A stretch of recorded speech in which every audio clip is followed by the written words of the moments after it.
A quick death would have been lucky. Death would have been mercy. Death would have been escape. What Sauron did to me, what he does to everyone who enters those black towers. It's not death, it's not torture, it's not even slavery.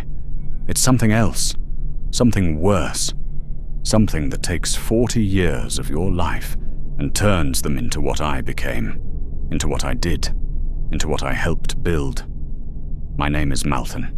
I was a soldier of Gondor, a border guard. 25 years old when they took me, 65 when they released me. 40 years. 40 years of my life. Gone. Spent. Used. For him. For his war. For his purpose. I need to tell you what happens in Barad-dûr, what Sauron does to prisoners, why death is mercy, why you should never let yourself be taken alive, why, if you're captured on the borders of Mordor, you should find a way, any way, to end it before they bring you inside those walls. Because once you're inside, once the gates close behind you, once you descend into the depths beneath the Dark Tower, you don't come back. Not really. Not whole. Not human. You come back as something else. As what I am. As a warning. As a weapon. As proof that even survival can be defeat. Listen carefully. Remember what I tell you. And if you ever face capture by Sauron's forces, if orcs surround you, if Easterlings take you prisoner, if you see the black gate opening to receive you, die first. Die quickly. Die free. Because what waits inside is so much worse. I was captured on a raid. Simple raid. 5 of us. Checking orc movements near the Morgul Vale. Standard reconnaissance. We'd done it dozens of times. In. Observe. Out. Report. Easy. Except this time they were waiting. Like they knew. Like someone had told them. We walked into an ambush. Easterlings. 50 of them. Against our 5. My companions died quickly. Fighting. Blades in hand. Free men until the end. I tried. Fought. Killed 3. But a club to the head. Darkness. And when I woke, chains, heavy chains, iron, dark iron, wrong iron, the kind that feels corrupt, like the metal itself is evil, like it's drinking your strength, your will, your hope. I was in a cage, wagon cage, moving, east, toward the mountains, toward Mordor, toward the dark tower that I could see growing, getting larger, black, so black, blacker than night, blacker than shadow, black that seemed to drink light, to pull darkness around itself. Barad-dûr, Sauron's fortress, where I would spend the next 40 years, where I would become something I never thought possible, where I would betray everything I was, everything I believed, everything I fought for. But I didn't know that yet. In that cage, moving toward those black walls, I thought I would die. Thought they would torture me for information, then kill me. Thought maybe a few days, a week. Then it would be over. Then I'd be free. Then I'd see whatever waits for Gondor's soldiers after death. Honor, rest, peace. I was so wrong, so terribly wrong. About everything. About all of it.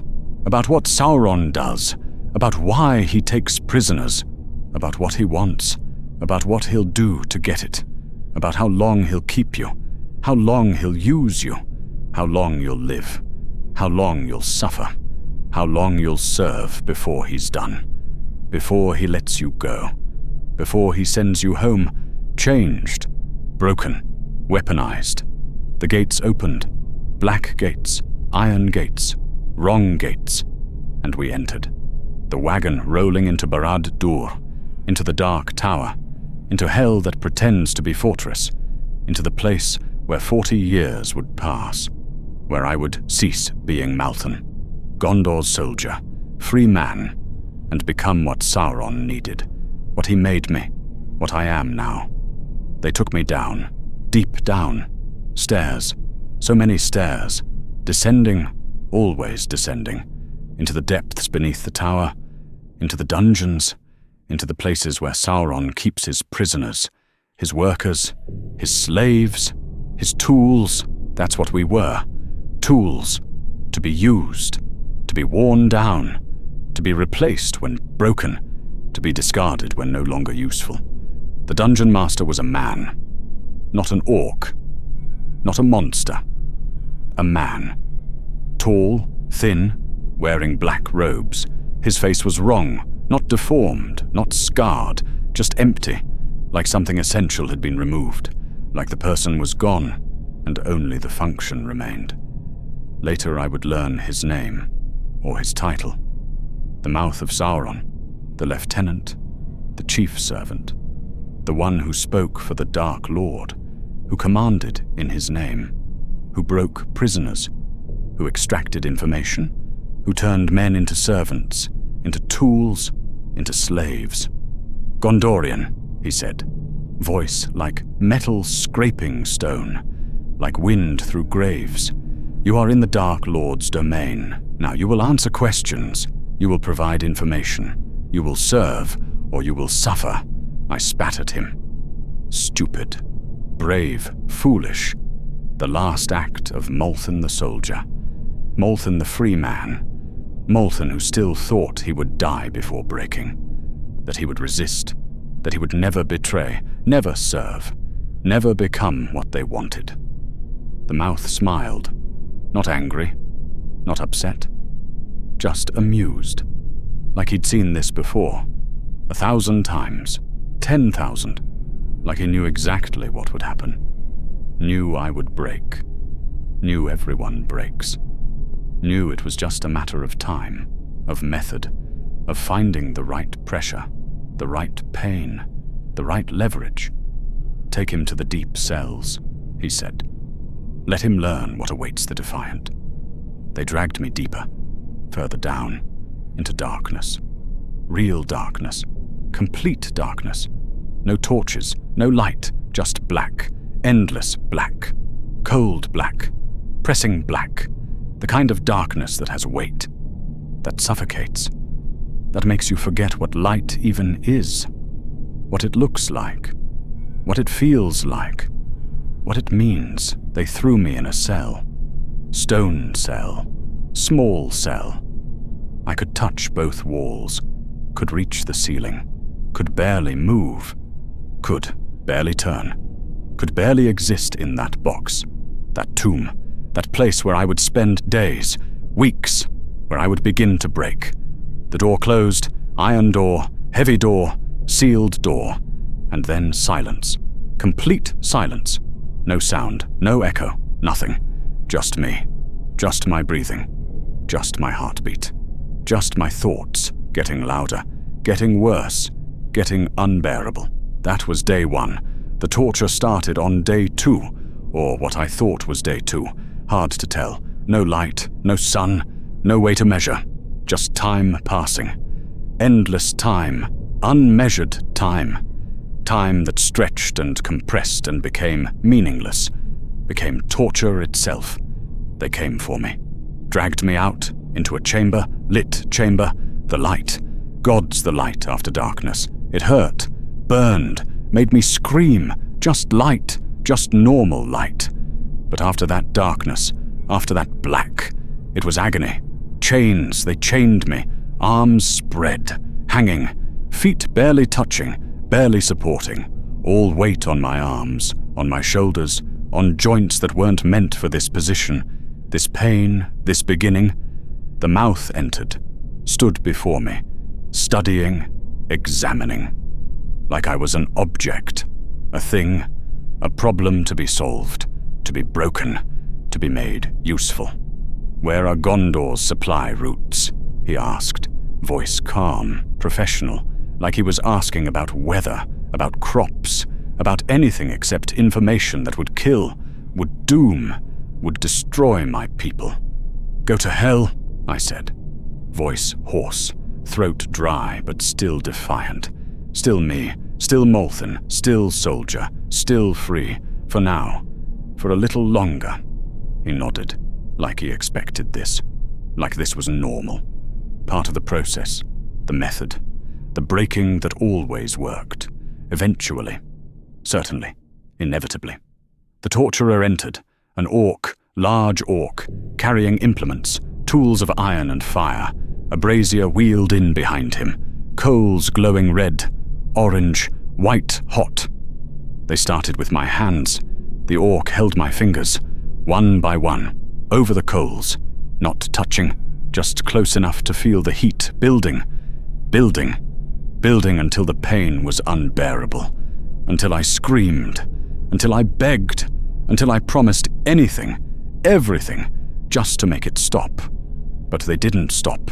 They moved to the next finger, then the next, then my feet, then my back. Red-hot iron pressed against flesh, the smell of burning, of my own body cooking, the sound of my screaming, the taste of blood from biting through my tongue.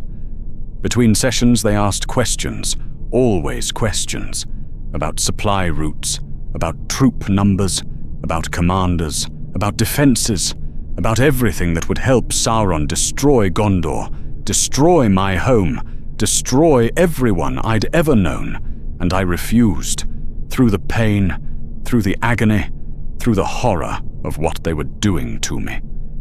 I refused, because I was still Malthan, still a soldier of Gondor, still free, still human, still me. In the darkness between torture sessions, when they threw me back in the cell, I thought of home, of Minas Tirith, white city, beautiful city, city of kings.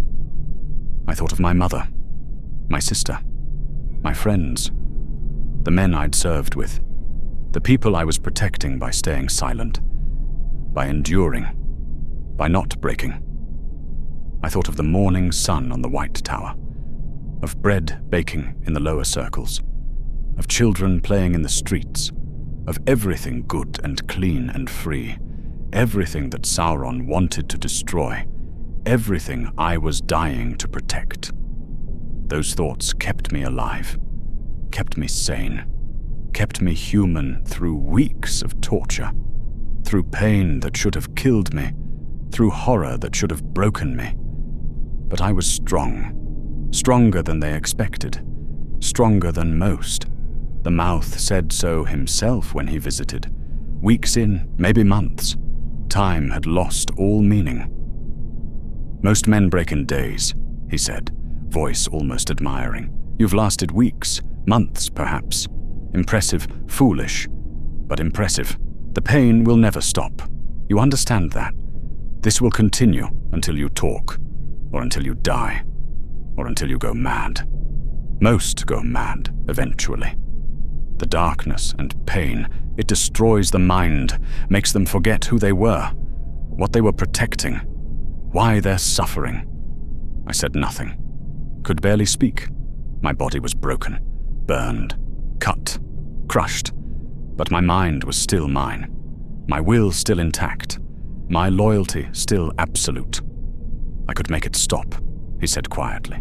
I could give you mercy, food, water, light, rest. All the things you've forgotten existed. All you have to do is answer. Small questions, nothing that would truly harm Gondor. Just confirmation of things we already know. Just cooperation. Just reasonableness. And there it was. The real torture. Not the pain, not the darkness, but hope. The possibility of relief, of mercy, of something better than this endless agony. I almost broke then. Almost spoke. Almost betrayed everything. Just for the chance, the tiny chance, of something other than pain and darkness and horror. But I didn't.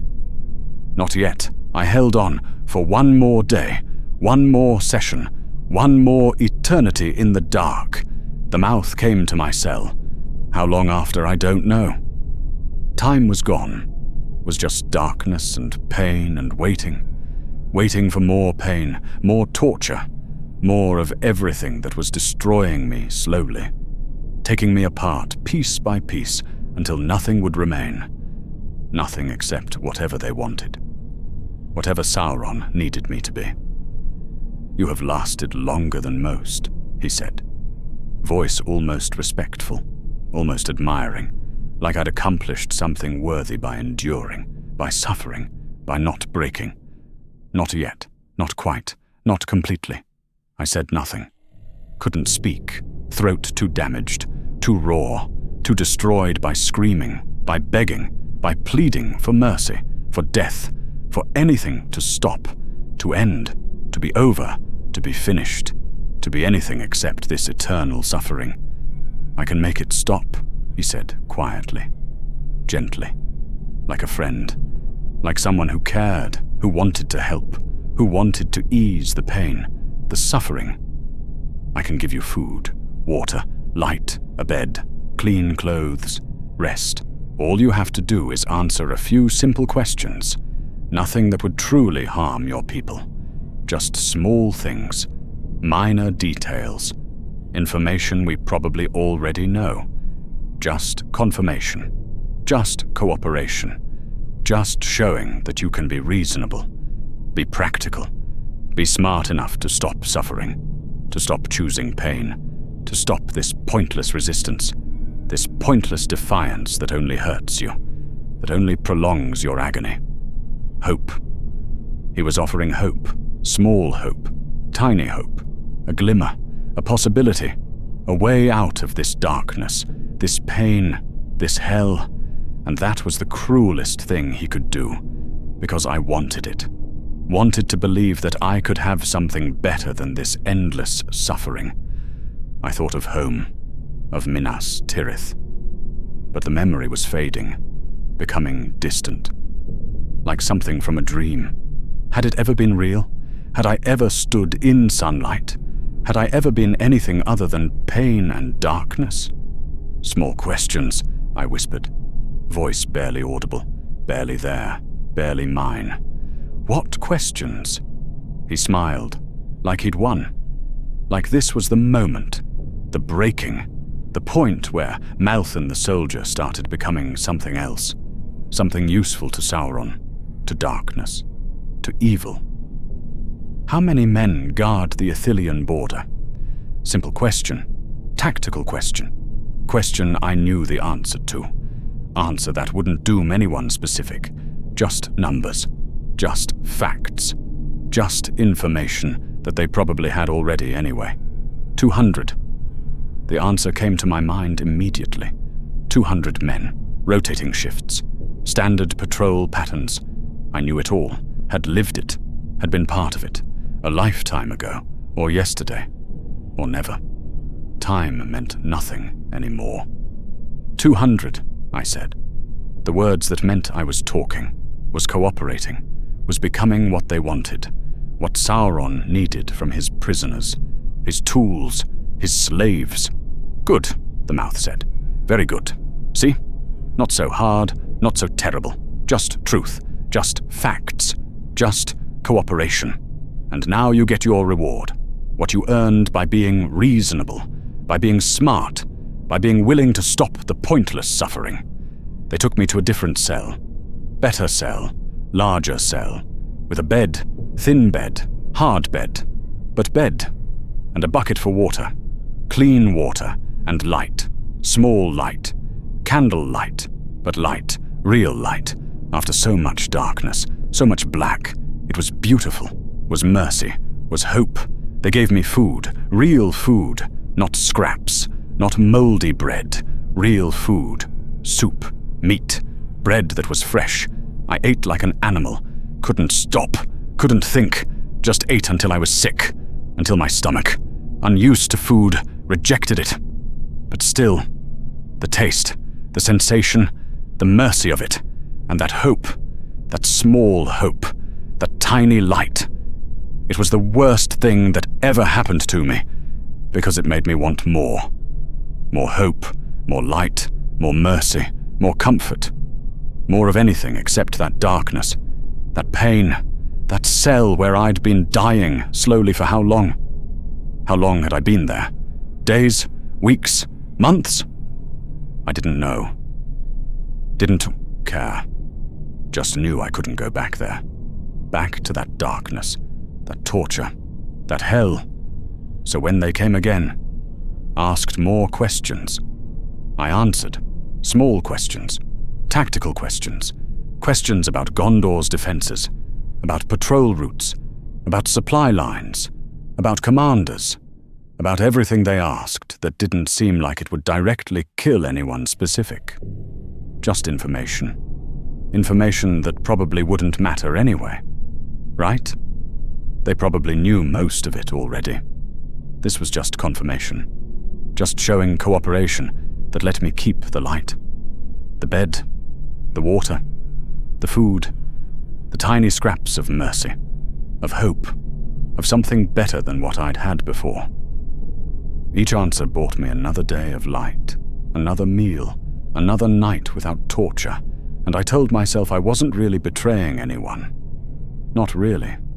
These were small things, minor details, nothing that would get anyone killed. Nothing that mattered. I was lying to myself. I knew it even then. Every answer I gave helped Sauron, helped his war effort, helped him plan, helped him prepare to destroy Gondor, to kill my people, to conquer everything I'd once fought to protect. But I couldn't stop, because the alternative was going back to the deep cells, back to the darkness, back to the torture, and I couldn't do that again. I would die first, or go mad, or break completely. And maybe I was already mad, already broken, already something other than what I'd been. That was how they broke me. Not with pain, but with hope. Small hope. Controlled hope. Hope that I would do anything to keep. Anything to maintain. Anything to prevent losing. That was the first year. After a year. Maybe more. Maybe less. It was still hard to tell. Time remained strange, unmeasured. Just days that blurred together into existence, into surviving, into cooperating, into answering questions that kept the light, the bed, the small mercies that had become everything to me. They came for me. Different guards. Not for torture this time, for work. You're being reassigned, one said. A human guard, not an orc. A man who served Sauron willingly, served for power, for position, for whatever reasons men choose to serve darkness. You've been cooperative, answered questions, shown you can follow orders. Now you work. Everyone works here. That's what prisoners do. You work until you're no use. Then you die. Simple. Work. I almost laughed, almost felt relief. Work meant leaving the cell, meant moving around, meant maybe seeing others, seeing something other than stone walls and darkness and endless waiting. I was wrong. Work wasn't mercy. Work was just different torture. A different kind of breaking. A different way of destroying what remained of who I'd been. They took me through corridors, down more stairs, into vast chambers beneath Barad-dûr that I hadn't known existed. The scale was overwhelming. Hundreds of forges, thousands of workers, armies of slaves building Sauron's war machine. The heat hit me first, like walking into a furnace. The air so hot you couldn't breathe properly, couldn't think, could barely see through the smoke and steam and flames. The sound was deafening. Hammers on anvils, metal scraping metal. Orders shouted, whips cracking, screams, always screams, from workers who moved too slowly, who made mistakes, who collapsed from exhaustion or heat or despair. And the smell. Burning metal, burning flesh, sweat, blood, fear, death, all mixed together into something that coated your throat, your lungs, until you couldn't taste anything else, couldn't smell anything else, couldn't be anything except part of this machinery, this hell of fire and iron and endless production. You move metal, the overseer said. Another man, another human servant of darkness, face scarred, eyes hard, voice that expected obedience. From furnace to smiths, from smiths to cooling, from cooling to storage. You carry, You lift, you obey, you don't talk, you don't rest unless ordered. You don't stop until your shift ends. 16 hours, every day. No exceptions. Understand? I nodded. What else could I do? Refuse? Go back to the cells? To the darkness? To the torture? No, I couldn't bear that again. So I worked. They showed me the route. Furnace to smith. Smith to cooling. Cooling to storage. Over and over. Carrying pieces of metal. Sword blades. Spear tips. Armor plates. Shield bosses. Everything an army needed. Everything Sauron's forces would use. To kill. To conquer. To destroy. My first piece was a sword blade. Still hot from the forge. I carried it with tongs. Placed it on the smith's anvil. Watched him shape it. Sharpen it. Perfect it. Make it into something that would kill. That would cut through flesh. Through Gondorian flesh. Through my people. I wanted to drop it. To throw it away. To refuse. To sabotage it somehow. But guards watched. Always watching. And I'd seen what happened to those who resisted. Seen the whips. The beatings. The bodies dragged away. Seen workers who tried to sabotage their work. Hung from the ceiling. Left to die slowly. As warnings. As examples. As proof that resistance was futile. So I carried the blade. And the next. And the next. Hour after hour. The heat unbearable. The work crushing. My body breaking. My hands blistering. My back screaming. My legs trembling. But I didn't stop. Couldn't stop. Had to keep moving. Keep working. Keep serving. Because the alternative was worse. Was always worse. The other workers didn't talk. Couldn't talk. Hadn't the breath for it. Just moved in silence. In rhythm. Part of the machine. Part of Sauron's will made manifest. His purpose given form. His evil turned into swords and spears and shields at the end of the shift. 16 hours later, though it felt like 16 years. They marched us to the sleeping area. Vast chamber. Stone floor. Hundreds of workers. Lying down where they collapsed. No beds, no blankets. Just stone. Cold stone. After heat. After fire. It felt like mercy. I lay down. Body broken. Hands ruined. But alive. Still alive. And tomorrow would be the same. And the day after. And the day after. Forever. Until I died. Or until I became something that could do this without breaking. Without feeling. Without being human anymore. That was my first day in the forges. The first of thousands. Of tens of thousands. Of more days than I could count or remember or survive while staying sane. The work continued. Day after day. Week after week. Month after month. The routine never changed. 16 hours in the forges. 8 hours collapsed on stone. Then 16 more hours. Forever. Endless. Eternal. At first I tried to resist in small ways. Carried metal slower. Took longer routes. Made mistakes that seemed accidental. Anything to slow production. To sabotage. To fight back in the only way I could. They caught me. Of course they caught me. The overseer wasn't stupid. Wasn't blind. He saw what I was doing. Saw the small rebellion. The tiny resistance. They beat me. Not badly enough to prevent work. Not badly enough to cripple. Just enough to hurt. To teach. To break the resistance. To show that even small defiance had consequences. "You'll work properly," the overseer said, standing over me, after the beating. "Or next time it'll be worse. Much worse. We need workers. But we don't need you specifically. There are always more prisoners. Always more slaves. Always more fools who think they can fight. Who think their small resistance matters. It doesn't. You don't matter. You're just a tool. Just a piece. Replaceable. Forgettable. Nothing." He was right. I knew it.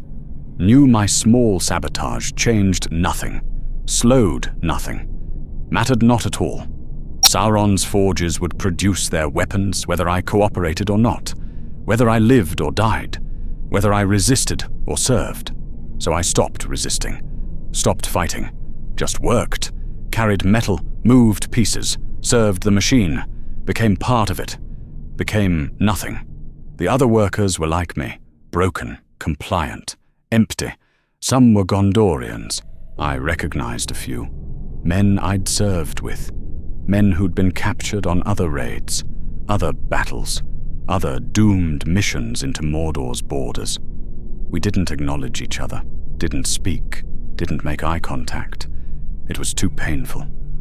Seeing what we'd become, seeing the reflection of our own shame, our own defeat, our own transformation from soldiers into slaves.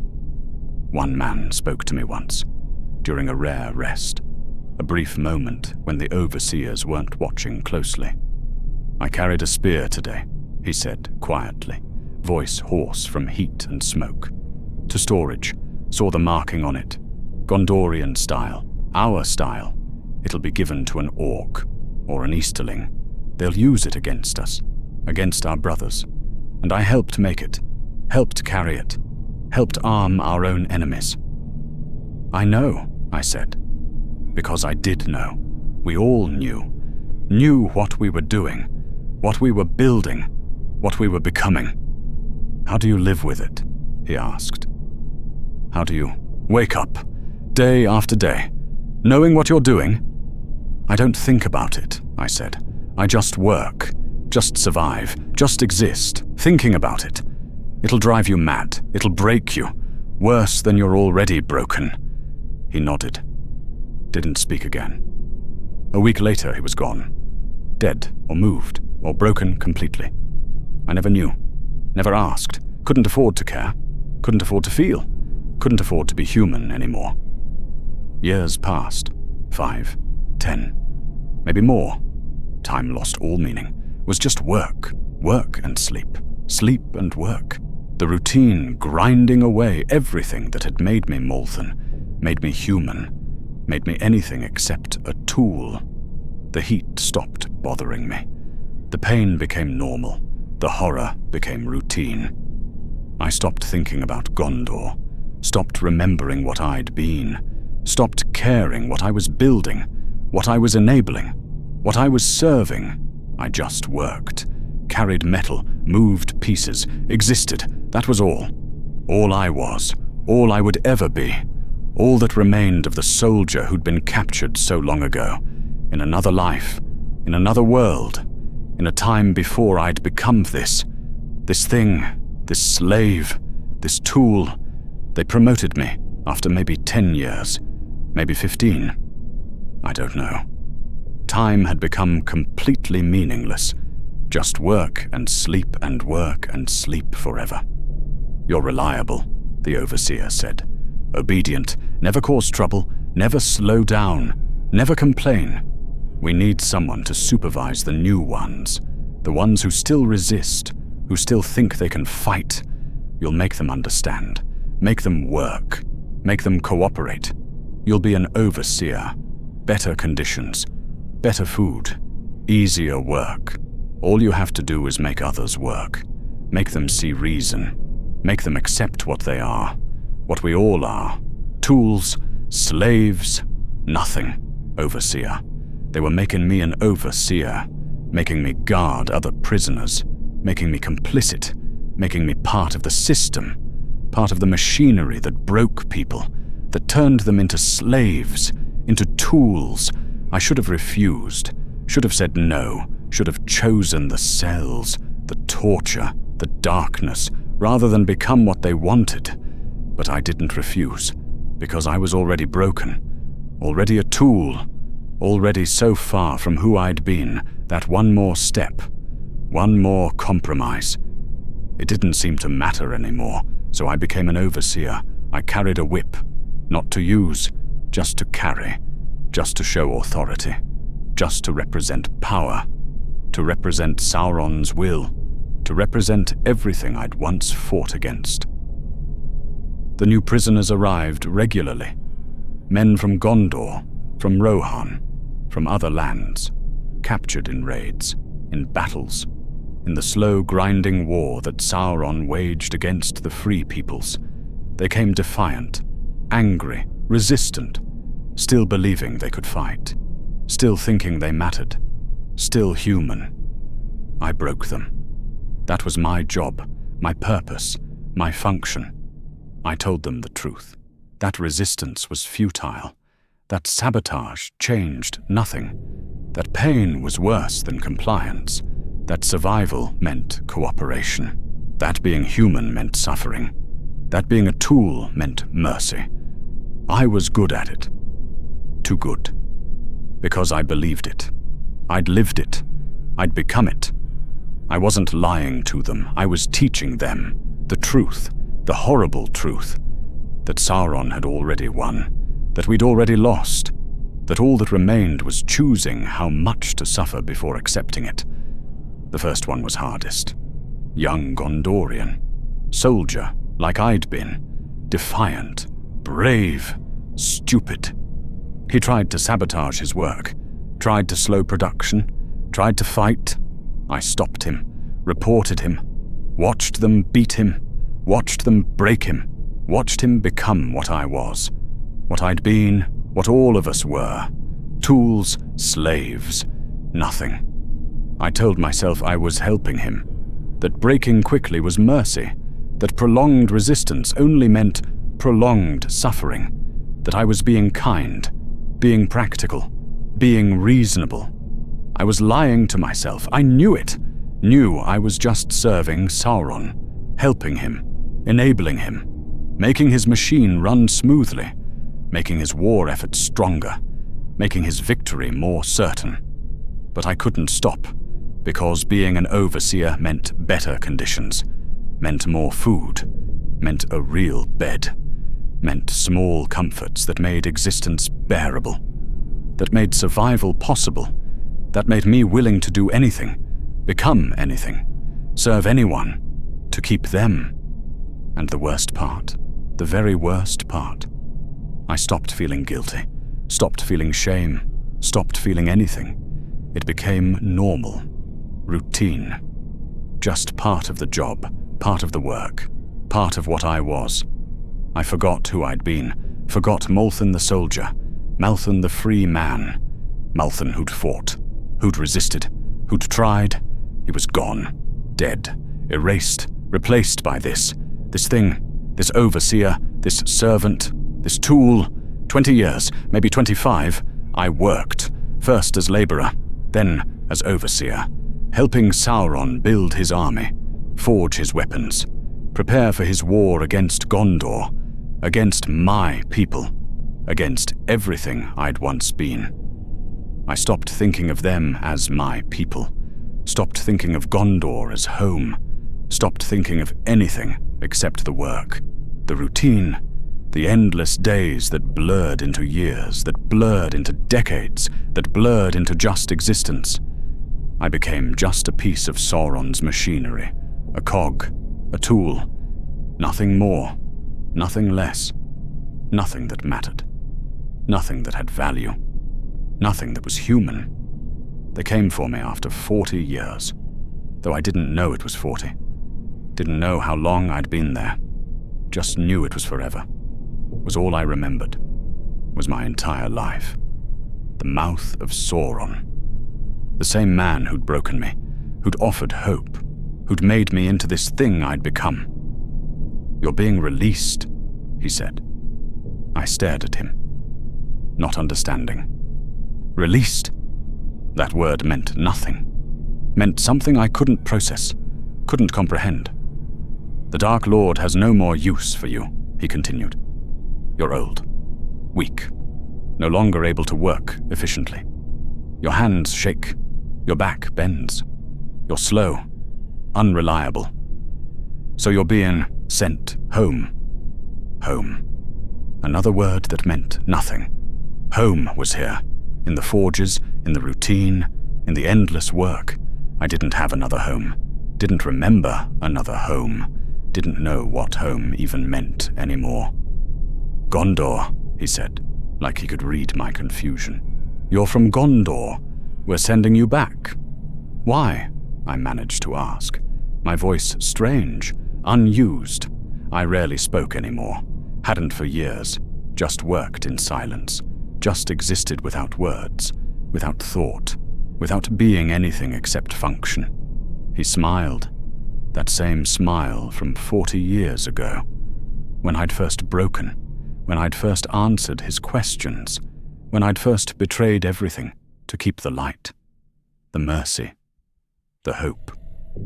"Because you're more useful to us alive than dead," he said. "You'll go back to Gondor. You'll tell them what you've seen, what you've done. You'll be living proof of what awaits Sauron's prisoners. You'll be a warning, a message. You'll show them that even survival is defeat, that even coming home is slavery, that Sauron breaks everyone, turns everyone, makes everyone serve him, even those who think they've escaped, even those who think they're free." And I understood, finally. After 40 years, I understood what he'd done to me, what Sauron had done. He'd kept me alive not out of mercy, not because he was kind, but because a broken survivor was more valuable than a corpse. He'd made me into a weapon, a psychological weapon against my own people. I would return to Gondor an old man, broken, destroyed. I would tell them what happened, what I'd done, how I'd helped build weapons against them, how I'd broken others, how I'd served willingly, how I'd forgotten my home, my people, my purpose, how 40 years had turned me from soldier into slave, into tool, into this. And they would see what Sauron does, see that even the strongest eventually break, see that resistance is futile, see that death is better than capture, see that hope itself becomes torture, becomes the cruelest weapon. I was terror, I was demoralization, I was proof that Sauron always wins, that fighting him is pointless, that even surviving him is a form of defeat. "Do you understand?" the mouth asked. I nodded. I understood perfectly. I had served Sauron for 40 years, and I would serve him for the rest of my life by being proof of his power, his patience, his inevitable victory, his ability to break anyone, to turn anyone, to make anyone serve him, even those who think they're free. "Good," he said. "Then go home. Tell your story. Show them what awaits them. Serve the Dark Lord one final time." They released me at the Black Gate, just opened it, pushed me out into daylight, real daylight I hadn't seen in 40 years. It hurt, burned, made me scream, made me collapse, made me want to crawl back inside. Back to the darkness, the familiar darkness, the comfortable darkness, back to the forges, back to the work, back to the place where I knew what I was, where I had purpose, where I belonged. But the gate closed, sealed, and I was alone outside Mordor, free, free. That word meant nothing. I wasn't free, would never be free. I was Sauron's forever, his tool, his weapon, his message. I walked west toward Gondor, toward home. Days of walking, my body old, weak, 65 years old but feeling ancient, feeling like I'd lived 1,000 years. My hands shook, my back bent, my eyes watered in the light. Everything hurt, everything was wrong, everything was different from what I remembered. The world had changed, or I had changed, or both. I couldn't tell, couldn't recognize anything, couldn't remember what things had looked like before. Before Barad-dûr, before the darkness, before I'd become this. I saw farms, villages, people living normal lives, children playing, women washing clothes, men working fields, and I couldn't understand it, couldn't comprehend how they lived like this, without fear, without pain, without serving. How could they exist without purpose, without function, without being tools. Gondorian patrols found me after a week, maybe more. I'd been walking, just walking, not really going anywhere, just moving because that's what I did, what I'd always done. Walk, carry, move, work, exist. They thought I was a spy at first, a scout from Mordor. They drew weapons, surrounded me, demanded to know who I was, what I was doing here, why I'd come from the east, from the direction of the enemy. I told them my name, Malthan, soldier, border guard, captured 40 years ago, released, sent home, sent here, sent to tell my story, to serve Sauron one final time. They didn't believe me. Why would they? I looked like a corpse, looked like someone who should be dead, should have died decades ago, should never have survived what I'd survived. But I gave them details, names of commanders from 40 years ago, names of friends, of fellow soldiers, of people I'd known, dates, battles, information that only the real Malthan would know, information that proved I was who I said I was, that I was real, that I had survived. They believed me then. And the horror in their faces, the disgust, the fear, it told me everything. Told me what I was, what I looked like, what I represented. I was proof that capture was worse than death, proof that Sauron broke everyone, proof that even survival was defeat. They brought me back to Minas Tirith, city of kings, city I'd defended, city I'd fought for, city that was home, but it wasn't home anymore. Nothing was home. The White Tower, the streets, the walls, all familiar, all strange, like memories from a dream, like places I'd once known but could no longer understand, could no longer belong to, could no longer be part of. I walked through streets where I'd once lived, once laughed, once been human, and saw people staring, saw them looking at me with horror, with pity, with fear, saw them backing away, pulling their children close, avoiding me like I was diseased, like I was cursed, like I was something that shouldn't exist. They were right. I shouldn't exist. Should have died 40 years ago. Should never have survived. Should never have come back. Should never have become what I was. They brought me to the steward, to the commanders, to the men who led Gondor's defense, who planned the war against Mordor, who needed to know what I knew, what I'd seen, what I'd done. They asked me to tell my story, to explain, to describe what happens in Barad-dûr, what Sauron does to prisoners, how the forges work, how many slaves, how much production, how strong his army, how close his victory. So I told them everything, the torture, the hope, the breaking, the work, the decades, the transformation, how I became an overseer, how I helped break others, how I built weapons against them, how I forgot who I was, what I'd been, why I'd fought. I watched their faces as I spoke, watched the horror grow, the understanding dawn, the realization settle that I was proof of what awaited them, what awaited any soldier captured by Sauron's forces, what awaited anyone who thought they could resist, who thought they could survive. And I knew I was doing exactly what Sauron wanted, what the mouth had sent me to do. I was his weapon, his message, his terror made flesh. Look at me. Look at what I do. Look at how I break even the strongest. Look at how I make them serve me, even in their freedom, even in their survival. Even 40 years later. An old commander approached me after. Someone who'd known me before, who'd served with me, who remembered Malthan the soldier, the young man, the brave guard, the loyal servant of Gondor. "Malthan," he said quietly, "is it really you?" "I don't know," I answered honestly. "I don't know who I am anymore.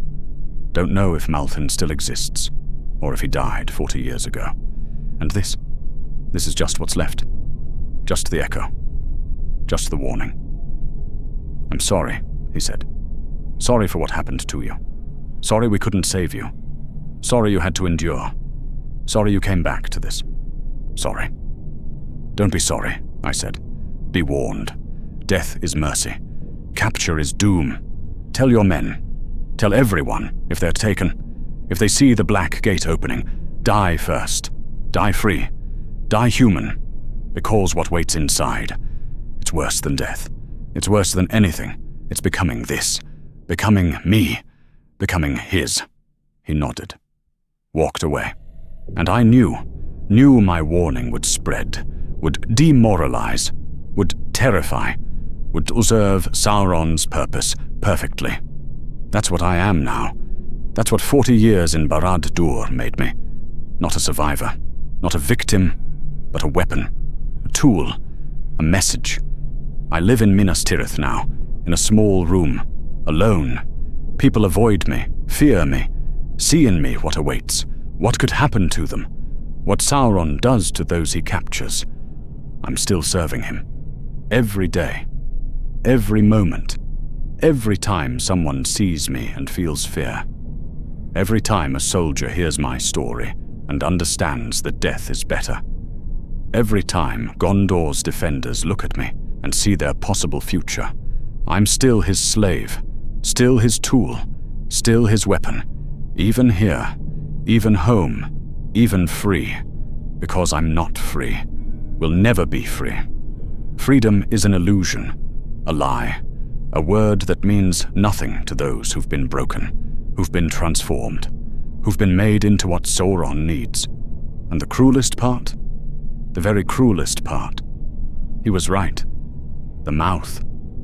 Sauron. They were right. Because every Gondorian who hears my story understands. They understand that death is better. They understand that capture is doom. They understand that even surviving 40 years, even coming home, even escaping, I'm still serving him. I'm still his slave. I'll be his slave until I die. And maybe even after. Maybe my story will outlive me. Will continue to spread. Will continue to terrorize. Will continue to serve his purpose, his war, his victory. That's what Sauron does. That's what happens in Barad-dûr. He doesn't just kill. He doesn't just torture. He doesn't just enslave. He transforms. He breaks. He makes you into something else. Something that serves him even when you think you're free. Even when you think you've survived. Even when you think you've escaped. You haven't. You never do. You're his forever. I'm Molthen. I was a soldier of Gondor. I was captured 40 years ago. I survived Barad-dûr. And I will serve Sauron until the day I die. That's my warning. That's my story. That's what I need you to understand. If you're captured, if orcs take you, if you see the black gate opening, die first. Die free. Die human. Because what waits inside is worse than death. Worse than torture. Worse than anything you can imagine. It's transformation. It's becoming a tool, becoming a weapon, becoming his. Forever. If you want to hear more tales from the darkest corners of Middle-earth, please subscribe to Whispers from the Shire. There are countless stories of those who faced Sauron's cruelty, who survived his torture, who became his weapons even in their freedom. Subscribe and journey with us through the horror of Tolkien's world.